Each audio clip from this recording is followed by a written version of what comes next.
likhaan ICW for inviting us na mag-present ulit ng Banyuhay. Kasi itong Banyuhay is a very special project for us. Kasi ito, undergraduate thesis ko siya sa BA Theater Arts for Technical Theater and Design, where I did the set and the sound design.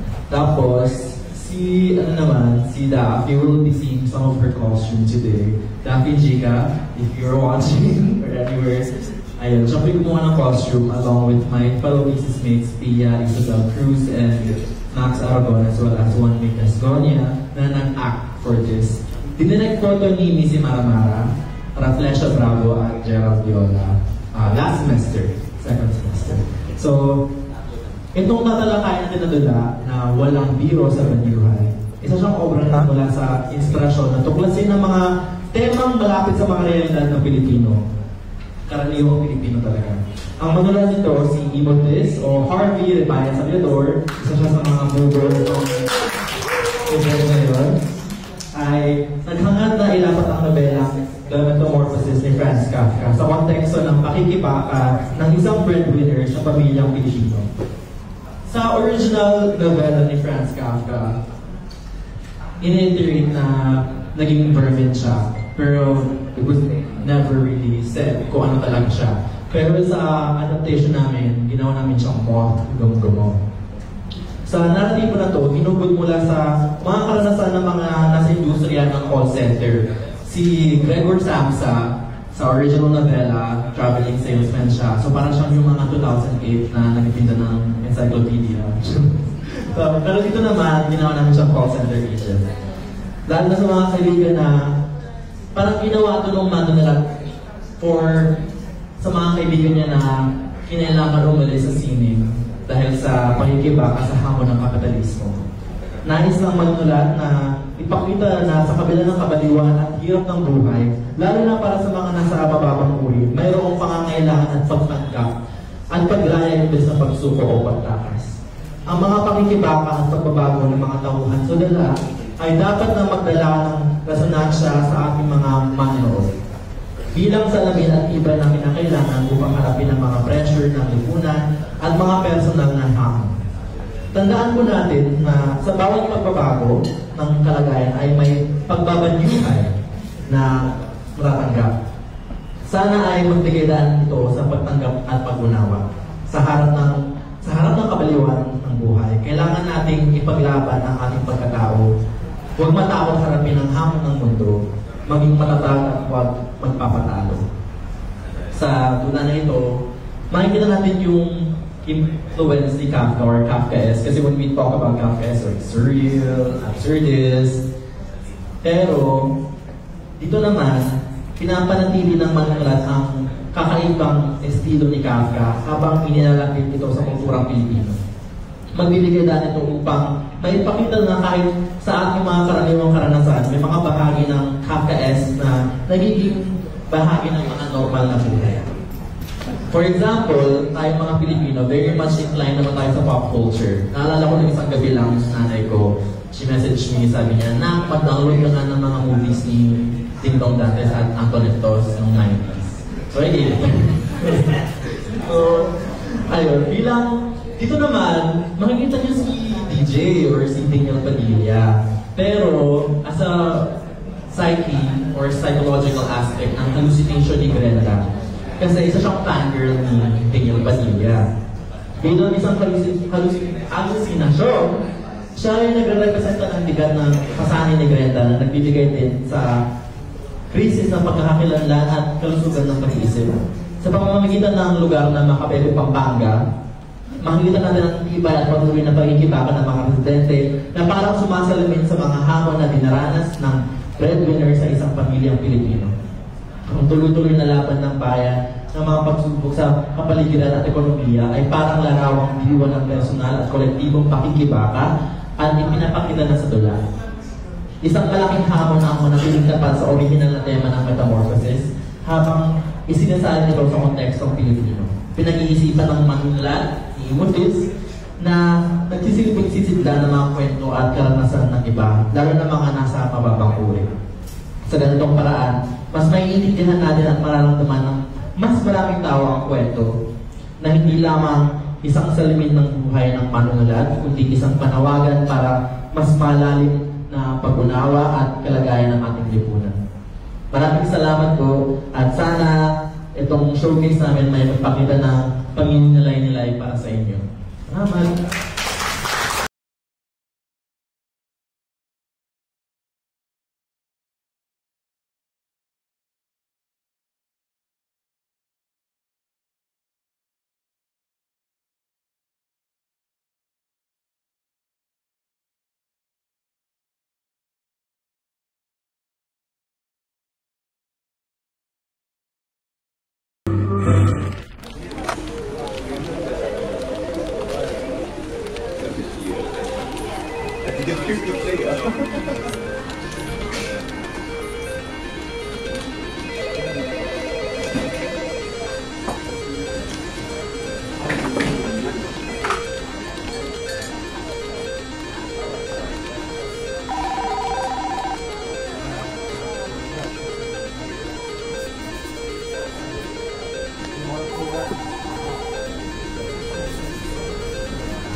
Okay, thank you. I'll transfer you to line 2. Thank you for calling Alpha Telecom. How can I help you? Okay, yes, I'll transfer you to line 1. Thank you for calling Alpha Telecom. How can I help you? Tatay! Huwag mo kakalimutan yung pang-church offering ha! Ate, yung bao yung ha! Pang-grocery ha! Tsaka pang-kakalimutan! Yung pang-ayos ng bangka ha, Daday. Yung pang-admission niya ha! Tay! Yung pang-kakalimutan ha! Ano ka ba yung pag-practice ha? Ako pwede mo na ang bilang na tayo. Yung pang-ayos ng bangka ha, kaya pakalalak lang sa'yo. Ay! Talagin lang ako sa dami. Thank you, ate! Kasi pang-ayos ng bangka eh. Thank you for calling. How can I help you? I'm happy to serve you.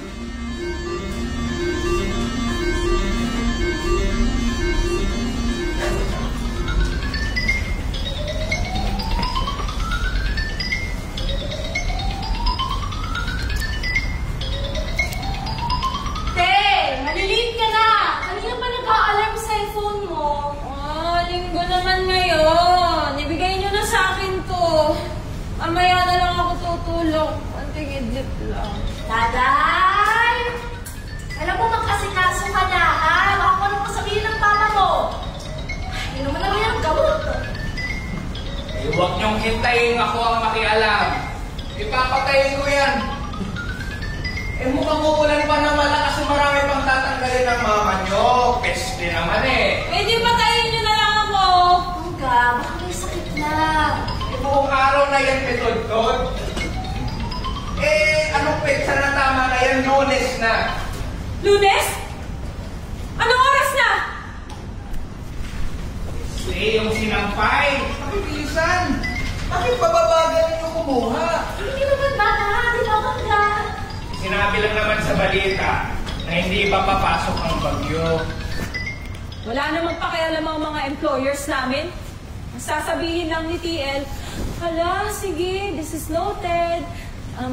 Praying for you and your family to keep safe. Sabay segue na. Sorry, need ka pala rito. Ano kasi, alam mo naman na peak season ngayon at saka ikaw yung nakaschedule.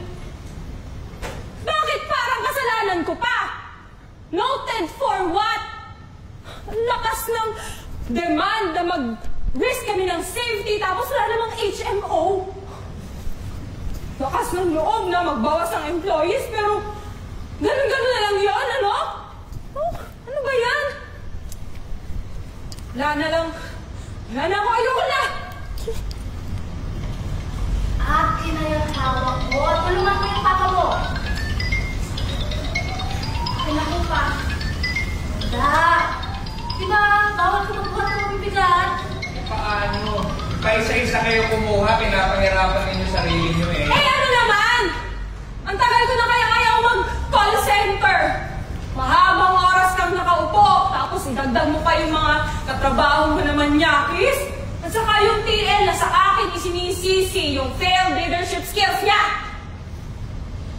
Pero paano? Sino susuporta sa inyo? Hindi naman sa pagrereklamo. Wala naman akong sinusumbad. Responsibilidad ko to, oo. Pero matanda na kasi sila eh. Saka, kailangan makapagtapos ni Grete ng pag-aaral. Kahit siya lang. Kinahayang hawak ko. Yun yung natin mo doon. Buti naman, naisip niya yan.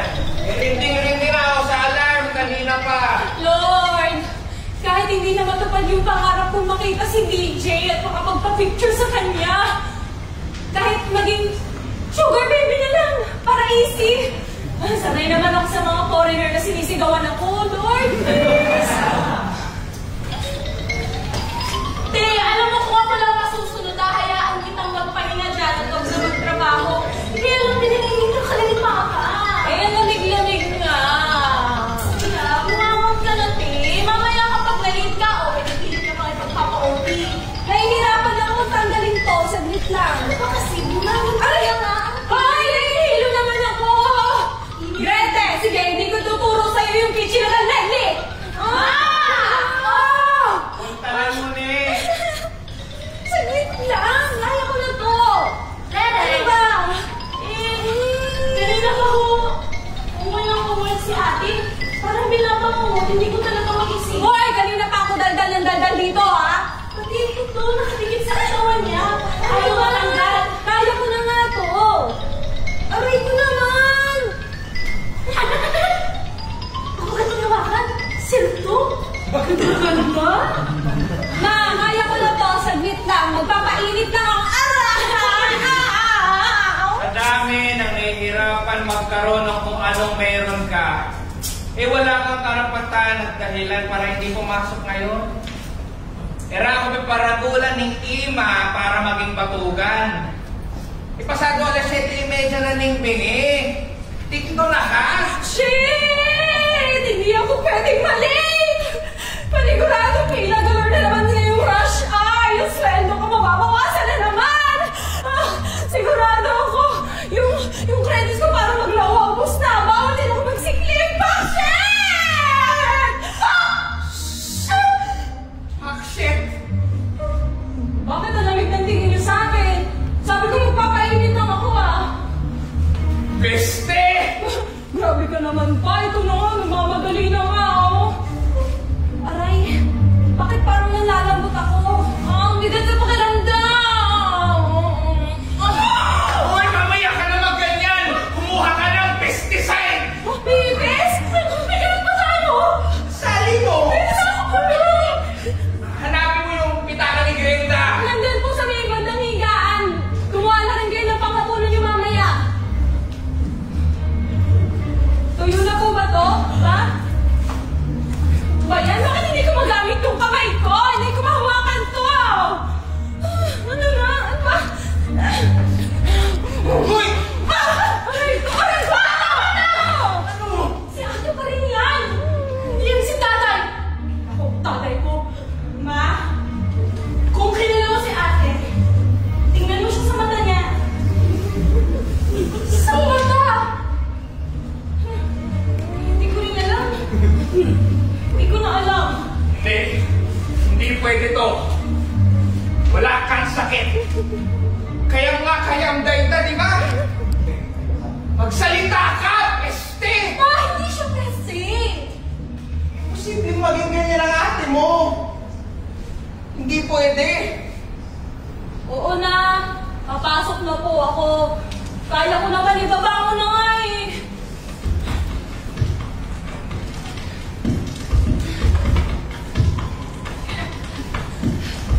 Kaya ko pa to. With no hands. Kaya ko naman gumapaw with my feet. Sa Clark lang naman eh. Magsasagot lang naman ako ng mga tawag, di ba? Kaya ko pang maging Georgia. Thank you for calling Alpha Telecom. This is Georgia. Are you calling about the account number 1915? How may I assist you today? How can I help you?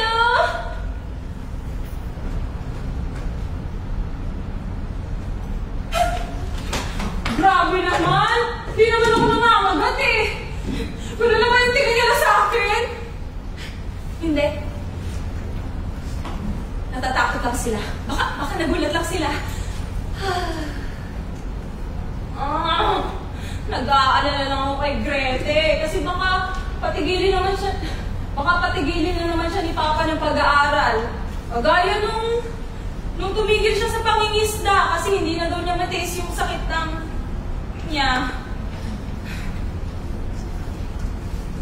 Wala naman.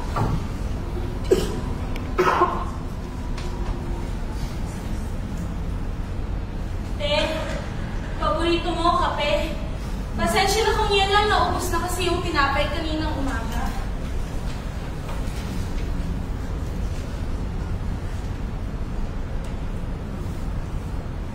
Talagang sa mangkok nila na yung kape? Ganito naman talaga yung tingin nila sa akin? Pero salamat pa rin dahil naiisip niya ako. Naninibago lang siya. Pero sana hindi siya magbago.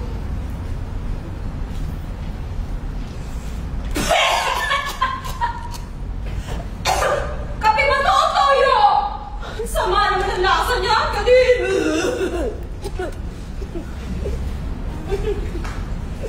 Bakit mo binigyan ng kape? Mas lalong Aliyah makatudtod ka niyan. Hindi pa nga ako kumakain si ate. Tsaka, di niya nga ito ininom mo. Alam pa mahal? Pagkain? Ay, Diyos mo! Kasi naman, hindi ko na palipitakan sa mga damit kanina. Nakaranta ako, bangga. Ako na ho ang kukuha. Patayin mo na rin yung cellphone. Wala rin pati yung mga labahan ko sa loob, ha? Pakisuyo na rin. Nakatudtod na ba? Mukha to. Tama yan. Baka pwede nakuha niyo. Marok ko taka. Paano mo naman nasabi ang pangga? Kalalaki kong tao, kapalaki ako ng babae, anak pa natin. Hindi mo naman sinasadya. Tsaka, inatable ka lang dahil dyan sa ano mo. Sinarinig mo pa siya kanina. Kaluskos ang kaluskos eh. Parang nagdadabo. Baka naman kasi ano siyang magawa dyan. Sakaling ko na rin siyang nakatulog dyan sa loob. Ay, nabubulot na siya. Hindi siya pwede umalis hanggang hindi siya bumabalik sa natin. Mamaya makapanakit pa siya ng iba. Hindi naman natin siya pwedeng iwan lang dyan, di ba, Bangga? Paano may mangyari sa kanya? Alam mo, baka may pwede tayong gawin para sa kanya. Baka pwede natin siyang bilisan. Uod pa rin siya. Diyos ko! Kakaserpon at kakomputan mo yan! Ayan. Alam mo naman ang trabaho niya, alang hanggang nakaupo. Baka lumambot ang buto. At ayan, nababala sa pagkatulog. Ayan. Nagiging kaya natin siya sa doktor, Bangga. Kailangan kwanta. Gastos lang yan. Ano, paghihintayin ka. Tapos, deresetuhan ka ng mahal na gamot. Tapos, mababalikin ka. Paulit-ulit lang naman. Kailangan niya lang magpahinga. Ika rin. Paano ako makakapagpahinga kung ganyan ang mangyayari kay Daday? Sasabihin ng mga kapitbahay na babaya ang ina? Ay, Diyos ko! Anong sasabihin nila sa simbahan? Paano siya babalik sa dati kung kailang nangyayari sa'yo? Ano? Tingin mo ba? Gusto ko rin nangyayari sa anak natin. Kailangan natin maging matibay para sa kanya. Ano gagawin na?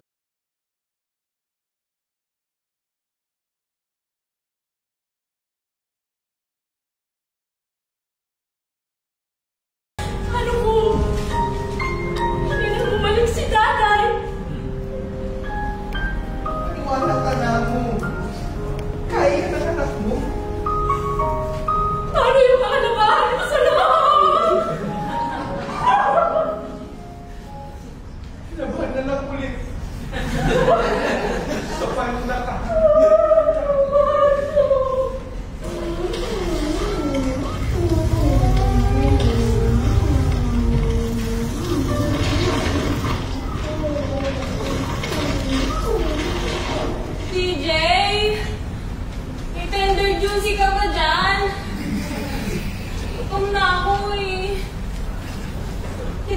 for a moment? Ano ba nangyayari sa akin? Nababaliw na ako. Kunti na lang kakainin ko na lahat ng gamit dito sa loob.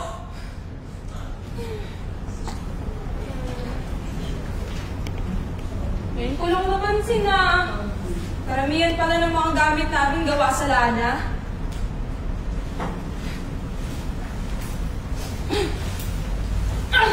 Kapag nagsusuot na ako ng jacket, alam nilang papasok na ako sa trabaho. Ikaw ba naman, pagitna ng dalawang aircon? Hello? Oh, Daniel, parang anong tao eh? Ano ba? Huwag ka tumingin ng ganyan! Don't look at me like that! Ba't kailangan? Don't look at me like that! Grabe naman! Stop! Stop! Alibhasa, ikaw, may pangalan ka na sa industriya. Mayaman ka, lalaki ka, kahit pag-ubad-ubad ka pa dyan, papalakpakan at respetuhin ka pa rin ng mga tao. FYI, si Catherine lang naman yung nagpasilap sa'yo, di ba? Oo, ano ba nangyayari sa akin? Pati si TJ Marlam, sinaaway ko na eh. Gusto ko lang naman isuot itong mabango, malambot, mukhang malinamnam, at nakakatakam na jacket. Hindi! Kailangan ko to. Pero hindi na yung kasya sa yourself. Hindi! Itatabi ko na lang. Sa kagat lang, self. Dali na.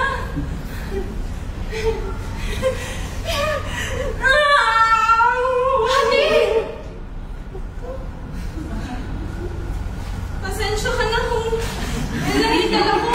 Hindi ko na kasi alam kung ano yung kinakain mo eh.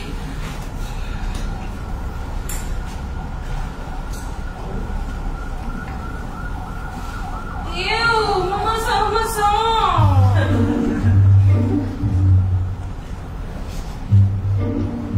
Grassy? Bitter? With a hint of earthy flavor? Shit! Ganito naman kasarap ang mga dahon ngayon? I mean, ginagamit lang naman natin ito dati sa luto-lutuan, di ba? Sumagi rin naman sa isip natin na tikman to. Naho-hold back lang pala tayo ng social norms to go fully green!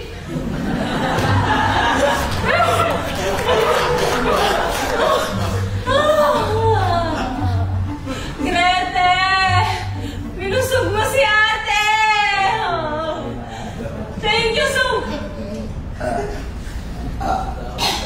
much. Wala po yung kita ka ng Grenda. Eh, nakalimutan ko po. Sige, wala ba ka na eh? Pangga, saan pupunta?